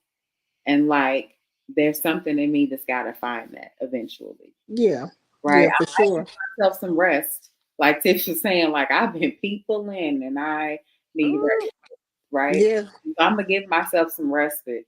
But at some point I've got to jump back in the arena and figure this stuff out. Mm-hmm. What is Yeah. going on with me? Like, and Yeah. I can only do that by practicing and failing. mhm. Mm-hmm. And that is terrifying. As fuck. Oh my That part. God. It's That part. so fucking scary. Yeah. That part. Yeah, because like, Mm. Leo and I had a conversation like probably last week. And Mhm. I was like, I just need to get to stick out the mud and be able to go forward.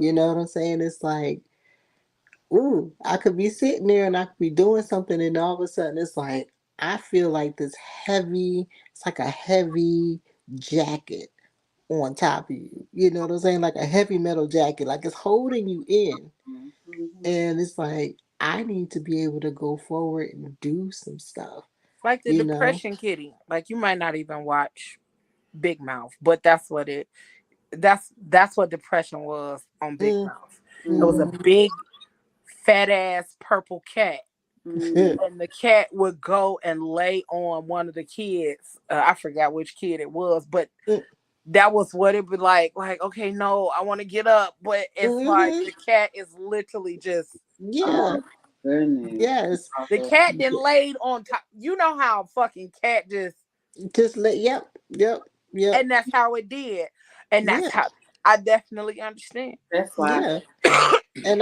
I'm the type of person that I like to control my environment. Yeah. You You know what like I'm to saying? control Like, everything, I Auntie. know I do. I like to control my environment because, Makes you and feel my so. daughter says this all the time. She's like, "You have an anxiety problem," and I'm Yeah. like, "Maybe I do." Right? Because even if I go to a restaurant, I'm looking at everybody. I'm looking at what they doing. I'm watching the door. I'm looking at that person in the corner because they look like they arguing. And are they going to get up any second and flip that whole table over? Like my brain is always doing something. Yeah. And so, but when I'm home in my environment, Yeah. um I'm in my homeostasis moment. You know what I'm Mhm. saying? I'm like back to here, you know. But I can't stay here. I gotta go out there. You Mm, know what I'm saying? Because I want other stuff. Like I want a companion. I want somebody that I can always turn to, somebody I could walk through life with. You know yeah, what I'm saying? So they not coming to the door, they were. although I thought somebody came to the door for me. Let A me couple, find out the Amazon man was fine. Look, girl, And you it got the wasn't the flirt. Amazon man. He was gonna fix the roof, but we already got somebody to fix the roof. I thought it was my Instacart person. So I went to the door because they knocked. And I opened the door because I opened the door. I was gonna say, "Hey, like, thank you so much," but like, he was beautiful. Yeah. Was Girl, don't it be yeah, good when you see a beautiful man? That should be like, God that man damn. was beautiful. woo, I had that moment on my way home from Savannah, y'all. The little Goodness. TSA agent. Oh, Hmm. I was in the line praying. I said, Lord, let me please just let him be the one that I end up walking past. And I was beautiful. I had to tell him. He Yes. said, you are so beautiful. Mm. I said, you are too. And he said, where you from? Where you about to go? I said, I'm going home. I don't live here. But like, It was a man it's in Sam's Club. I was in Sam's Club in the cafe line. mm. Mm. And I'm standing there minding my business, waiting. Don't you just And be minding your business? girl, listen, I Always love when I'm minding be your minding my business business. because they be paying attention because you be minding your business. Hmm. And so he turned around and looked at me, and then he turned back around, and then he turned around and looked at me again. Mm. And then he was like, I don't know what this man was. He had an accent. He was tall, black, older. He had gray hair and a gray beard, and his eyes were like greenish gray. He Ooh. was like he was like Jesus black, like Yeah. like he was black black. And everybody that motherfucking know me know I love me a black ass man. Blackity black. And I'll be like, oh God, yes, melt on me. Put Mm. all of that oil on me. Like, and he was tall, he was slimmer, but he was tall. And so I had to look up to talk to him. And I was like, And he turned around and he was like, I absolutely love your haircut. He was Oh. like, it is so refreshing to see a woman wear her own hair. Mm. And he was like, because you see all of these wigs and weaves and this, that, and the third or That whatever. part. And I was like, oh, thank you. And I'm looking up and I'm like, God damn. In my mind, my heart is like, and I'm like, Oh. damn, this man fat. He older. He looked like he had to be like 60 something.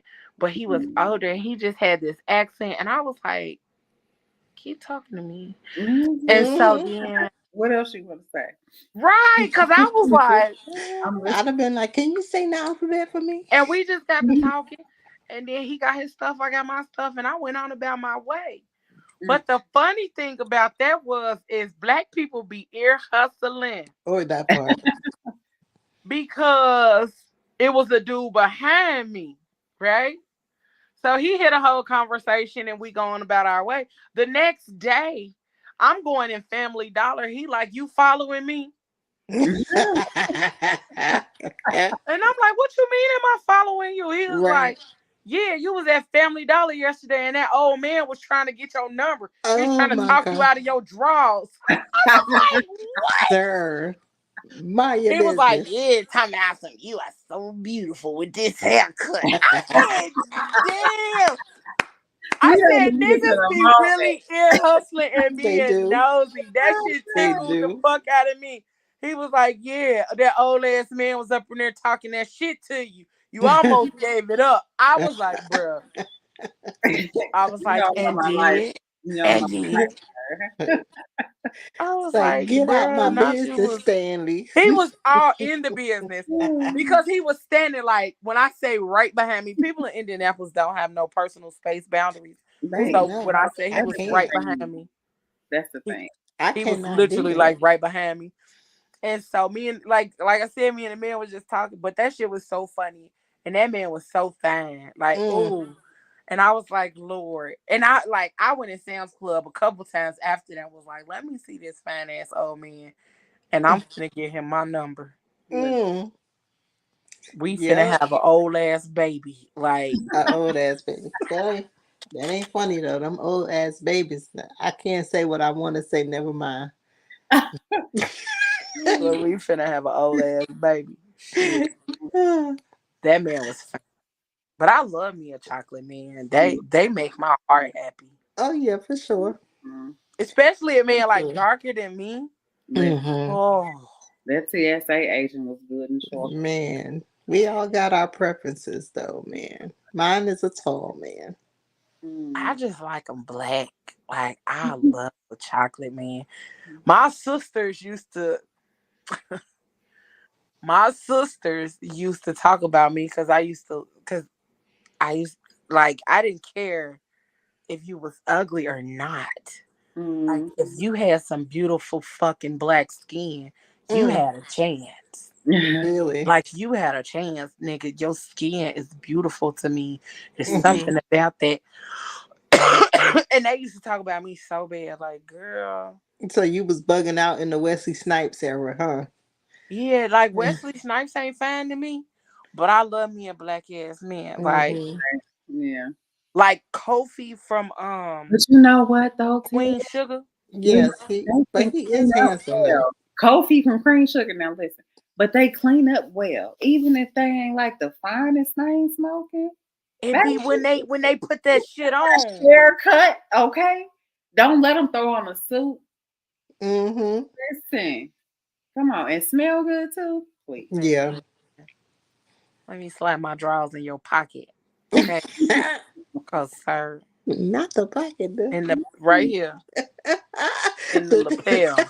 No, I was The going handkerchief pocket. there. Make it a handkerchief, baby. There you go. Sir, yes. Well, oh Don't wipe yeah. the sweat. That's funny. Listen.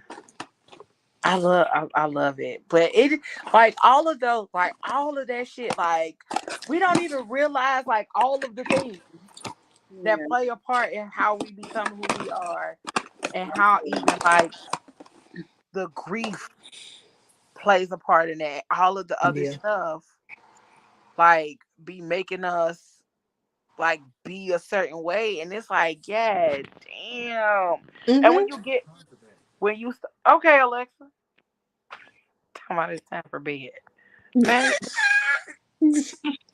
She's like, hey, wrap that up. Hey, wrap wrap this. that shit up, B. Wrap it up. um, but it's like all of those things, and when you start unpacking all of that shit, it'd be like, oh, It's heavy. how much more is coming out this motherfucking suitcase? It's heavy, man. It's heavy. Look, ugh, It is because heavy. I don't want to do it. It's a lot. It is heavy. And for all of those, like for the people that's watching or tuning in or listening, like the fact that there is joy on the other side. There is happiness on the other side. Like, just keep going. Yeah. Yeah, and That that's should be that's a raggedy. word. That should be so raggedy. But there is a lesson in that shit that you're in. Like, it's something you're supposed to learn while you're Yeah. in the thick of it. Yeah. Yeah. Like, while you're there, there's something for you to pay attention to within yourself, within your world, within your environment.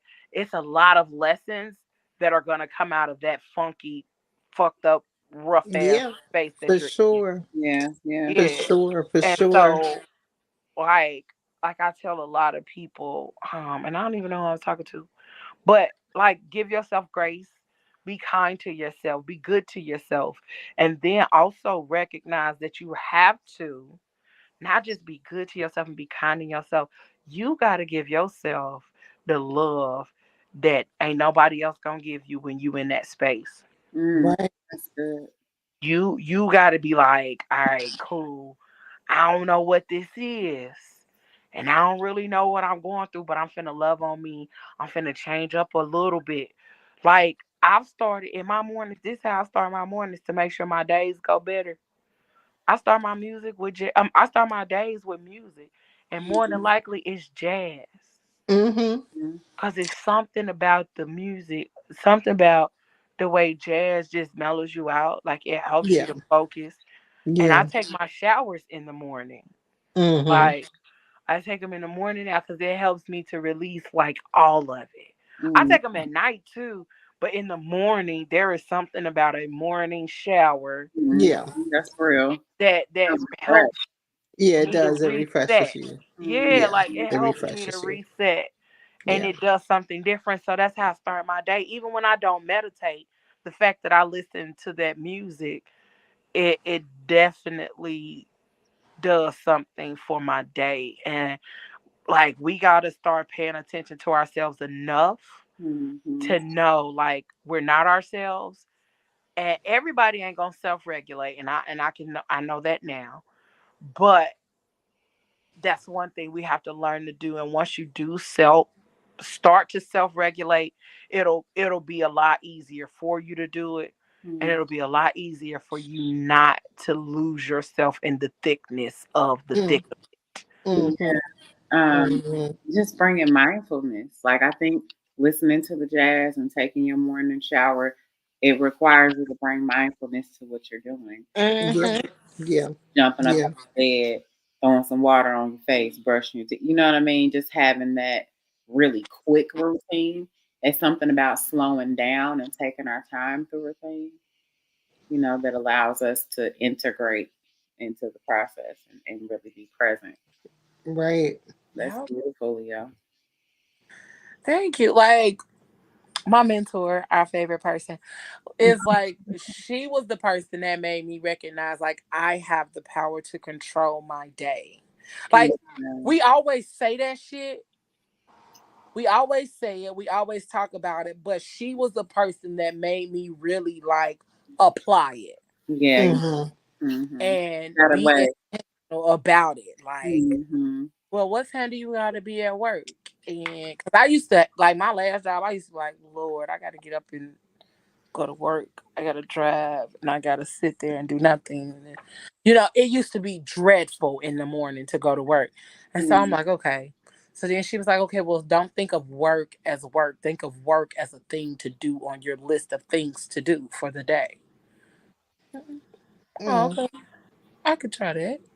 Mm-hmm. And then she was like, well, what time do you get up? What time you got to be there? What time you leave the house? And I was like, well, I do this, and this. She said, well, you can get up, play your music because, you love music. Play your music while you make your breakfast or while you take your shower or while you sitting there doing nothing. Even if you want to sit there for a little while and do nothing before you start your day, have your music going so that you can do that. And I'm like, okay, I can do that too. And so I just started implementing some of those things, and it was just like, have your music playing and have you a cup of tea or coffee or Yeah. make your breakfast. However, whatever it is that you decide to do, is just do it, but also don't make the day about um Work. What you're grieving about. about grief Yeah. or work.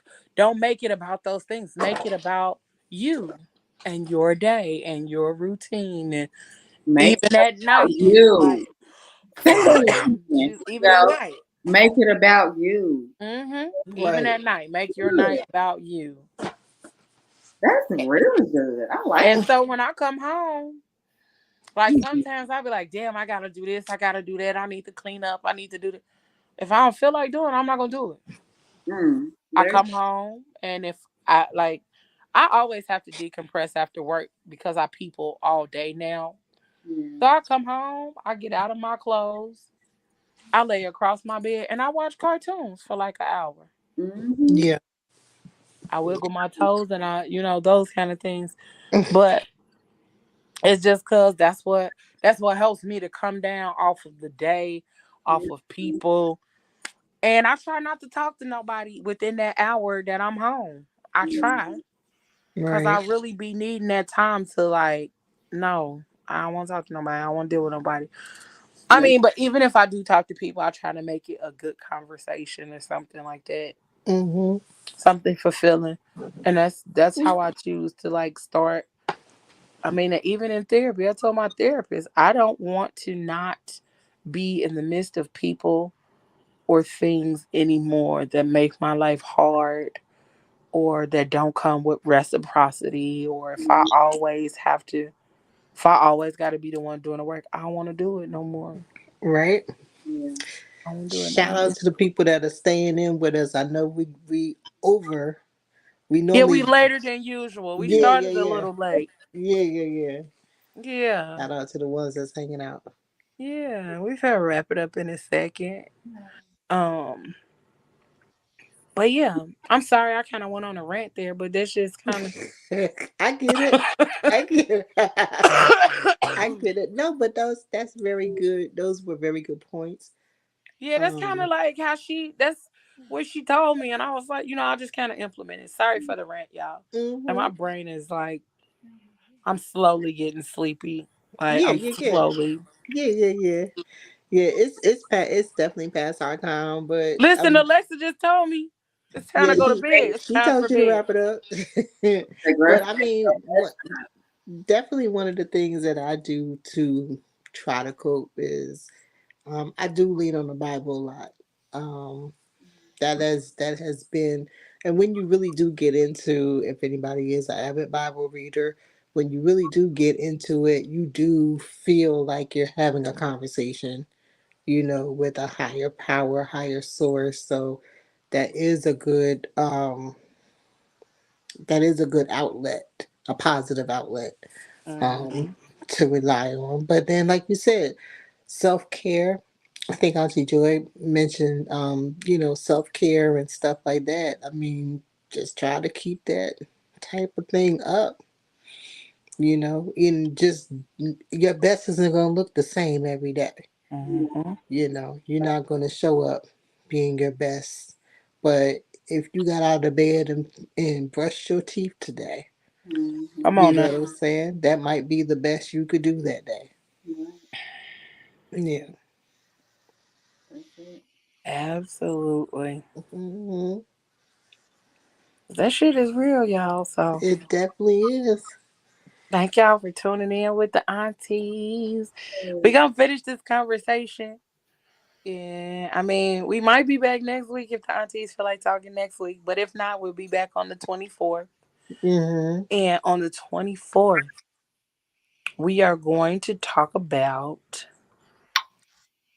sexual anxiety Mm. Oh, because that is a real thing. it is. And a lot of people do not have the conversation about sexual anxiety and Mm-hmm. also how the things that we've been through as far as grief triggers some forms of sexual anxiety.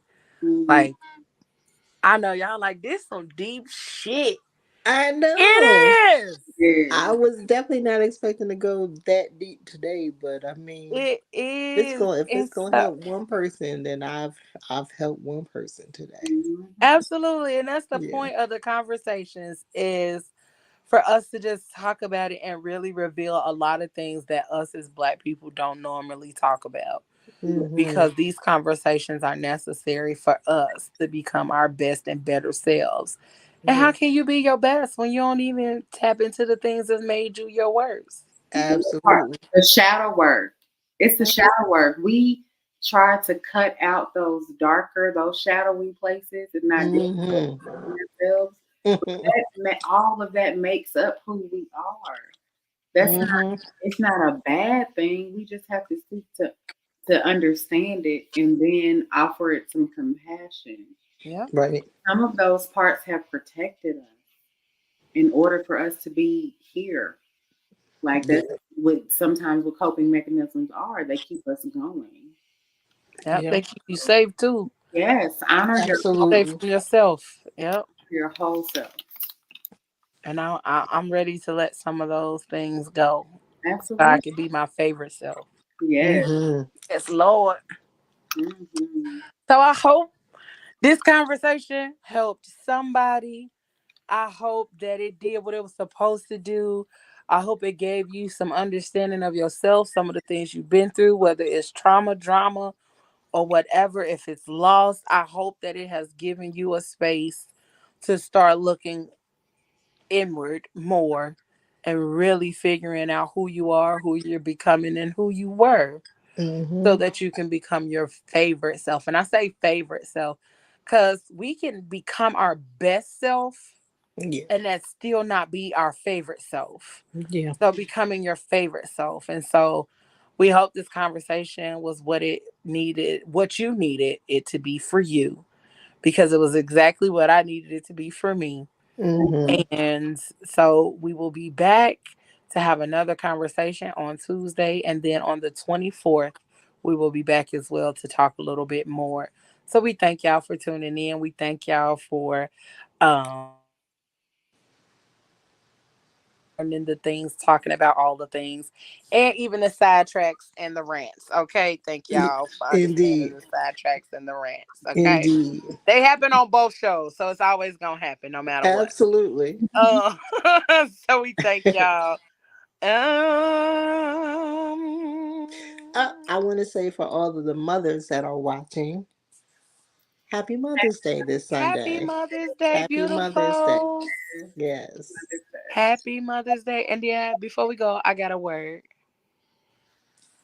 Life never went easy on her, and she didn't go easy on herself either. She is strong, and you can see it in her eyes. You can sense it in her voice. She believes that her body can physically rebuild and heal itself. I think that's because she knew how to recover by herself after life had broken her. She knows how it's like to be underappreciated. So if you can't see the beauty in her quirks, if you don't think that maybe she might be a little piece of magic, don't you dare and say that she is just a girl, because she's a masterpiece. And on that note, we about this Period. thing. I love Period. y'all. We appreciate y'all. And y'all know what I say. Whatever you do for the rest of the evening and the rest of the week, don't do it with your half ass. Do it with your whole ass, y'all. We about this thing. Love y'all. Peace. Peace. Trust. Independence. Love. Respect. Passion. Pain. Intimacy. Pleasure. I sit here stuck inside my head, remembering you and I analyze all those things you said.